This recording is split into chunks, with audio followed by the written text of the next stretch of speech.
One day, you'll open your eyes and not recognize yourself. Not because you've changed too much, but because you've spent your entire life walking a map that wasn't yours. You followed every road they pointed to, smiled in every photo they expected, said the things that would get you accepted. But inside, the only thing that remained was emptiness. You've grown accustomed to sticking to the approved route, study this way to be seen as obedient, work that way to be labeled successful, love like this to be perceived as stable. Every decision came with a reasonable explanation, but you never asked if it was truly yours. And the worst part is, when the emptiness grows louder, you'll tell yourself, I guess this is just how life is, and keep performing what's left of the script. Nietzsche once warned, humans don't fear losing freedom as much as they fear confronting themselves. So they choose just enough safety to avoid judgment, and just enough busyness to avoid thinking. But the cost is a diluted life, where you exist but never actually live. This video is about 13 truths people usually realize too late. They're not motivational quotes or how-to lists dressed up for easy consumption. Each truth will cut straight through the mask you've worn to feel okay. And if you're brave enough to stay with it, you'll discover two things. First, it's not your circumstances that are holding you back. It's the unexamined beliefs you've been carrying. Second, even if you've made it halfway down a path that isn't yours, you still get to turn around. Stay with me until the end, because the final truth won't just change how you see the world. It might be the moment everything finally starts to belong to you. The first lesson: no one is thinking about you as much as you think they are. You're sitting in a cafe, looking down at your phone, and suddenly hear laughter from the next table. Instinctively, your mind whispers, they're laughing at you. Or you post a photo online, watch the likes trickle in, and feel a strange emptiness when it doesn't get the attention you hoped for. We grow up believing that the world is watching us closely, evaluating every move. But the truth is, most people are too consumed by their own lives. They're thinking about unpaid bills, family problems, and personal goals. You appear in their thoughts only as a passing moment, barely registered. Nietzsche once reminded us that the attention of others is like smoke, brief, weightless, and gone before it settles. When you truly grasp this, the pressure to please everyone starts to loosen its grip. You'll dress for yourself, speak what you believe is true, and try things even if no one cares. Because the truth is, no one is watching you as closely as you imagine. The second lesson: waiting for the perfect moment is the surest way to waste your life. You've told yourself, I'll start when I have more money. Or, once things calm down, I'll finally learn what I've always wanted. But then month after month, year after year, the so-called perfect moment never arrives. There's always a new bill, an unexpected issue, or a quiet fear pulling you back. Nietzsche warned that life doesn't wait, and if you stay on the sidelines waiting for a signal, you may die having never truly lived. The truth is, the perfect moment only appears once you begin, especially when things are still messy, uncertain, unfinished. Think back to the times you chose to act despite feeling unready. Maybe it was applying for a job you thought was out of your league, finally saying something you'd buried for years, or trying an idea you were scared might fail. Those were the moments that changed you. Life rarely throws open the doors and invites you in. Most of the time, it leaves a narrow crack, and it's up to you to slip through.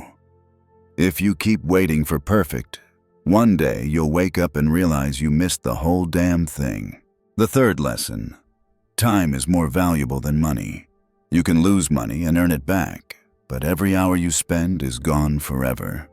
And yet, Most people live as if time is infinite, willing to trade away entire days for short-term rewards. They take on jobs they hate for slightly better pay, then burn that money trying to soothe the exhaustion that job caused. Nietzsche would call this buying your chains, a deal that looks smart, but secretly sells off your most precious resource. Think about those late nights you stayed at work to impress your boss, while the conversation with someone you love got postponed indefinitely. Or the weekends spent chasing one more contract, while missing your child's first steps. Money can bring comfort, but time is what gives life meaning. And if you spend your time like it's worthless, one day you'll realize you've aged without owning anything real, just a pile of outdated things.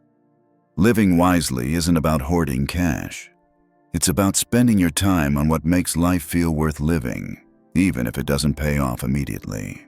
The fourth lesson: not everyone who enters your life is meant to stay. Some people arrive and light up your world, and for a while, it feels like they'll walk with you through every season. But then the messages slow down, plans get postponed, and one day you realize they've already left. You just didn't notice when.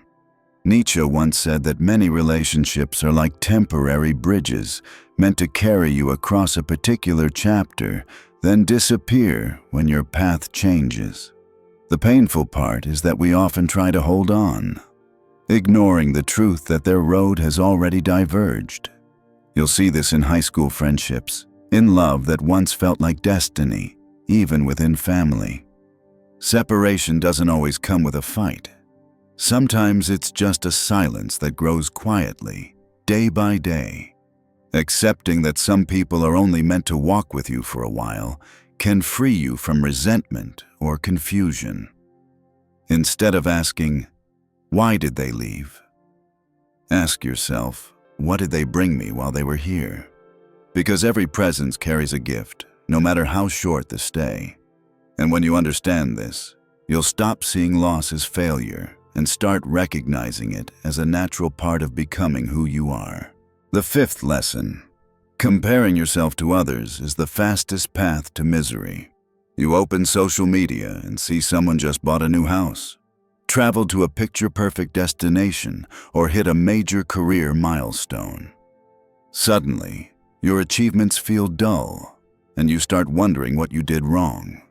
Nietzsche once pointed out that most human suffering doesn't come from actual lack, but from measuring our worth by someone else's ruler. The problem is, you're only seeing the surface of their story, the filtered photo, the highlight reel, not the full process, the failures, or the loneliness they quietly carry. Constant comparison turns you into a runner on a treadmill, always glancing at the lane next to you instead of focusing on your stride.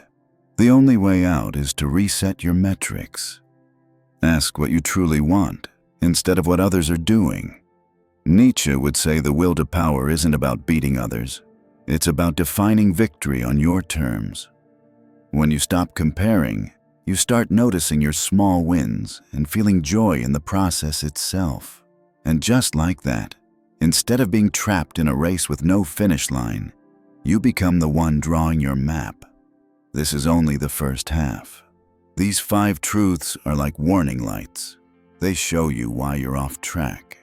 But the next truths, they will hit where it hurts most. They'll reveal why your discipline vanishes when you need it most. Why do some people cheer for you until you begin to rise and then walk away? If you think you're ready for the harder truths, keep going. The 6th lesson: no one is thinking about you as much as you think.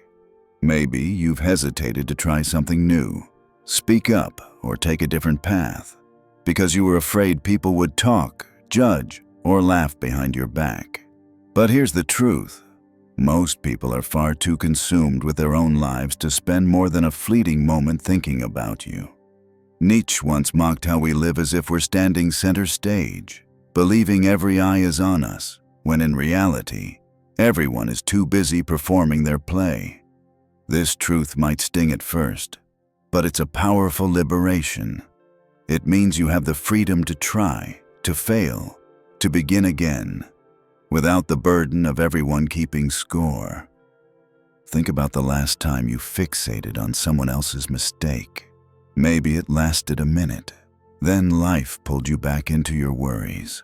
So why do you believe others are analyzing your every move all day long? Once you truly grasp this, you stop living to please the crowd and start choosing what feels right to you, even if it's strange or unexpected. Because in the end, the only person who's with you from beginning to end is you. And it's your voice, not theirs, that gets to shape the life you'll live. The 7th lesson: no one is coming to save you. You might be waiting for a mentor, a golden opportunity, or a hand to pull you out of your current situation. But live long enough and you'll realize no one is coming. Nietzsche once said that hoping someone else will fix your life is just a sophisticated form of procrastination. We grow up with fairy tales where the hero is rescued at the last moment, so we unconsciously believe someone will eventually recognize our worth and hand us a way out. The harsh truth is that everyone is struggling with their battles. They might offer advice, lend a hand now and then, but no one can live your life for you. That might sound lonely, but it's also powerful. Because if no one is coming, then you don't have to wait anymore. You can start now with the smallest step: learning a new skill, breaking a toxic habit, walking away from a relationship that drains you. And every time you solve a problem on your own, you don't just shift your circumstances, you shift the way you see yourself. From that point on, you're no longer wishing for someone to appear, because you've become the one strong enough to pull yourself up. That's a kind of freedom no miracle can give. The 8th lesson: you can't please everyone. You've tried, rephrasing your words, softening your tone, reshaping your interest just so no one would take offense, and yet, no matter how hard you try, someone always ends up disappointed. Nietzsche would say that living like this is letting others hold the map to your life. Every person you meet carries their own set of expectations, and if you keep bending yourself to fit each version, you slowly erase your original shape. Think back to the time you said yes to a plan you didn't want, just to keep the peace, then sat there counting the minutes until it ended. Or when you agreed to help with something you didn't have time for, only to spend the whole task feeling resentful. Trying to make everyone happy is a losing game, and the cost is your self-respect. Real freedom begins the moment you accept that some people will dislike you, misunderstand you, or disagree with you, and that's okay. Nietzsche called this the courage of the solitary, the strength to stand in your values, even when they clash with the crowd. Because once you stop chasing approval from all directions, you gain something far more powerful: the time and energy to live according to what truly matters to you. The 9th lesson: money doesn't solve everything. You might believe that if you just made a large sum, your worries would disappear. And yes, money can take care of many things: bills, debt, basic needs. But Nietzsche would remind you that once those needs are met, you're still left facing deeper questions. Who am I? What am I living for? The truth is, many wealthy people still lie awake at night, still feel empty, still stay stuck in unhealthy relationships.